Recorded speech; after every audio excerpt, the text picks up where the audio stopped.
Jane Esselstyn. I'm Ann Esselstyn. And today we're cooking out of the Prevent and Reverse Heart Disease Cookbook. And we're making gingerbread biscotti. Ooh, so good. I know, it's so crispy and it's so holiday-like, and we're excited to make it right now. It's perfect timing. And so it's on page... If we don't eat it all, we can use it in our little event tonight. Outdoor event. It's Outdoors. 2022. COVID's cooking. So page 262 if you're following along. And the first thing we do is we use a half cup of oats and we put it in like a food processor just to blur it up a little bit.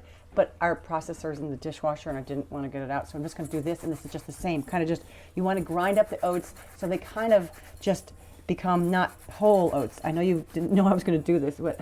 What is kind of cool. It's cool. And it's a little bit of a good workout. And it's warming you up. So yeah, thank you. You want to take it over? I'm taking it over. So if you have like, what are they called? Not old-fashioned. Quick oats. Quick oats. It's like we're making quick oats kind of texture. And then we have to add another. Can you add another half cup of oats to this? Well, how soon do I know that looks beautiful. We just wanted to have a little bit of, kind of chaff in there? Yeah, looks like there's. So now we have a half cup of chaffed oats and half cup of. Have you ever tried it without doing the rubbing? Well, I usually use a Cuisinart or a blender or something. And now we're going to add some of the spices and stuff and the rising agents. Not that biscotti rises that much, but it does have a little loft to it. So we're going to put in 1 teaspoon of baking powder. And this is aluminum free, but it's not approved. It's not, I don't approve of it. Tell them what one you approve Hain of. is the one that has no sodium. I didn't realize how much sodium was in baking powder until I was lectured ad nauseum about it. But it's important if you're watching your salt. And then some baking soda. Everybody should be watching their salt. Yeah, that's true. Now, the most exciting part, we're adding the spices. We're going to add cinnamon, ginger. And wait until cloves. I have nutmeg out here. We could put nutmeg, I suppose. But this, we did a video a little while ago with my sister-in-law, your daughter-in-law. I know you called her your sister-in-law, Polly. And she was using some of these burlap and barrel spices. And I just thought, oh, she's got some fancy spices or something. But then we smelled it, and it's a whole new world. I mean, every time I smell it. This cinnamon is every so spice. Amazing. And so we have, okay, so let's get back to this. We have a teaspoon of cinnamon. It's going to be residue of a little baking powder or something in there. So a teaspoon of cinnamon. I'm kind of a heapy and generous with that.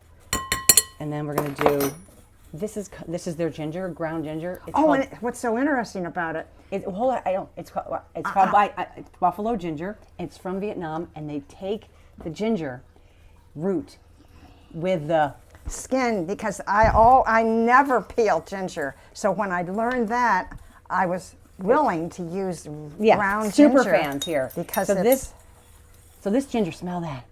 Oh, I mean, it smells like real, like fresh ginger. So this buffalo ginger is ground up with the whole ginger root, even the skin involved. But it looks like it doesn't have any skin. But it's ground. It's ground. It's powder. And then we add about 1/8 of a teaspoon of. Oh, our oven is ready to go. It's warmed up to, I think it's 350. Yeah. So we're doing 1/8 of a. This is just a half of my 1/4 cup cloves. So that is what we need for the dry ingredients, and then we're going to do the. I'm going to put over here the wet ingredients. You don't have to, but we're just the recipe says to do it this way, so we're going to do it this way. And right now this is a half. Oh, is this a half cup? Didn't I put it in? You did, but I need the half cup measurement. So we're doing a half cup of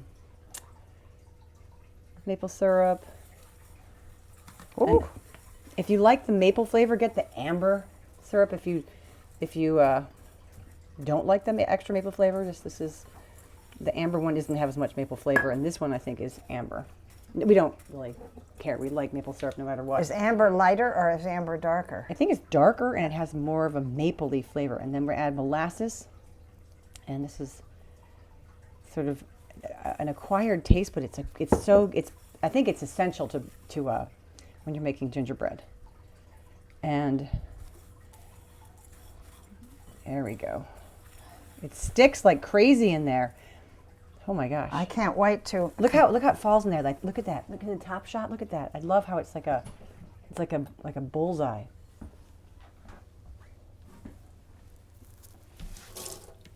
Got that way? There you go. All right. Thank you. I'm getting stuff everywhere.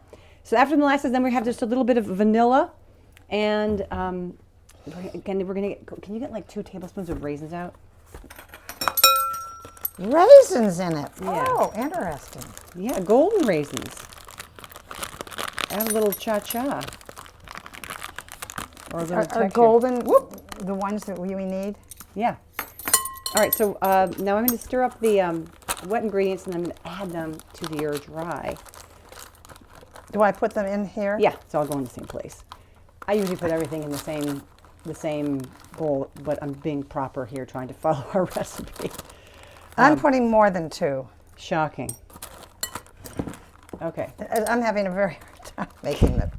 Okay, we stir this in as I pour. There we go. So what biscotti is? It's so interesting. With Goodness, biscotti. I can't believe this is going to be biscotti. Oh, we forgot to do the 1.5 cups of flour. That's what, right there. here. Sorry. So much for our wet ingredient, dry ingredient effort. Just pour it all in. Yeah. And you can use whole wheat flour, oat flour, whatever flour you prefer, because it's there's probably some rules about it, but that is going to be just stir. I know it seems dry, but just keep stirring, keep adding, keep combining. I'm going to get Jane. Yeah, it's going to work. Keep going. Just push hard. You got it. We blew it by not putting the flour in the right time, but We didn't blow you it. never actually blow things like that. No, this is how everybody cooks. And the fact that we are getting Maybe a we little can. bit. I'm just going to get some of this stuff out of the way. Oh my gosh! My My arm's getting tired. You want me to give it a go? No, Okay. it's good for the muscles. Okay, and I'm getting this. Oh my goodness! It works. It just It works. It makes a, This is biscotti? Wow! yes, it's good biscotti. So so then what you do is put this on the pan, and it's going to be roughly like we're going to shape it into like a foot long and maybe, I don't know, 3 or 4 inches wide. And your hands are just going to commit your hands to being a little bit sort of Do we put our sticky. hands in it? I'm going to shape the biscotti loaf, if you will. So this is what I really like this recipe because there's no nuts in it, and it's good for our heart disease patients or diabetics who are trying to get off their meds or reverse that type 2. Okay, so with the no nuts. We're gonna get lots of comments about that. Sorry. Wow. Watch the diabetes video. All right, maybe my hands don't need to get sticky, icky. So this loaf is what's going to bake into the beautiful shape. So this is how long the biscotti are going to be after we cut it. And How do you know how thick? it's About an inch? a A little less? And it might rise some and it might not. Where's my, okay. Anyway, this is the perfect size loaf. Let's get this going in the oven. That's fine, I got it. In this is gonna go right over here at 350. We're gonna put it in for 30 minutes. 30 minutes, and then there's some other exciting things we do with it. All right, in she goes. 30 minutes. And in the meantime, I think we should let's do some stretching. I want to do some stretching? No, let's do jumping jacks. I want to stretch first.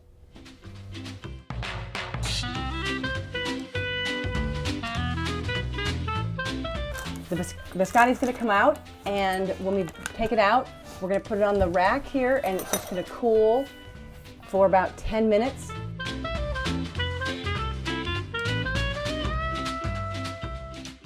So the biscotti's cooled for about 10 minutes, and I'm going to take the paper off of it and put it back on the tray because we're going to need that in a little bit. But over here now, we're just going to cut this into, I don't know what to call this, like probably just, I'm left-handed so you can't see from that angle, can you? But just about this, what's that? Not a half inch, 1/3 inch thick. And then we're going to lay this lay these down here, and we're going to put them all down so that they can become the biscotti.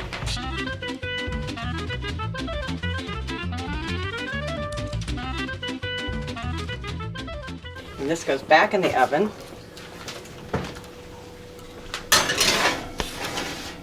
All right, timer says it's been 8 minutes, and now we're just going to do a 180 with all these. And these little crumbly bits are fine. They actually become the little crispy bits, and it's delicious. So just flip them all 180, and once you flip them all, be very careful because they're kind of fragile at this stage. They get crisp on the other side, so you sort of have, oh, ooh, we got some crispy bits. I know these don't look delicious, but they are delicious, even in pieces. I think of biscotti at the store when they're all big and long and they haven't been broken, and I wonder, gosh, who had the nimble fingers or the knife skills to do that in one big long piece. Oh, see, I just crumbled that one.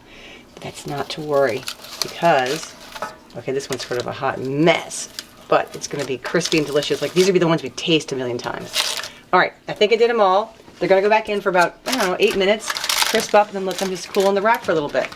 In they go. Oh, time is up. Look at the Crispies. Oh, there's so many little broken Crispies for you. I knew you'd be excited about that. I know. Well, they probably need a minute to cool, so we'll be right back and we'll give a taste test once they've cooled and gotten crispy. How is it? It's delish. Okay. And even though it's not cooled totally, it's crispy-ish. Well, good. It'll get better. It'll get better. All right, let's give it a few minutes.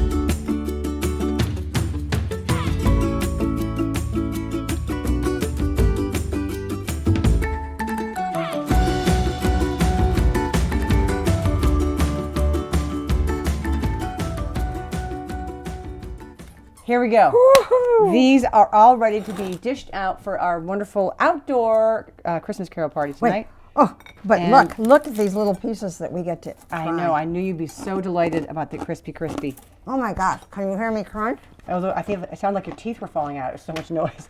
Oh my God. That is so crispy. Crazy. Like, you know what I really like? I put a little extra raisins in. Oh yes, of course. All right. Well, look at these biscotti. The little crumble ones are fun because you get to eat them as you stack up. Look at that one. That's all edge. That's all you. Wow. All right. Well, hey, I hope you have a chance to make your gingerbread biscotti. These are so good. Yeah. Cheers. Cheers and crunch. Bye-bye.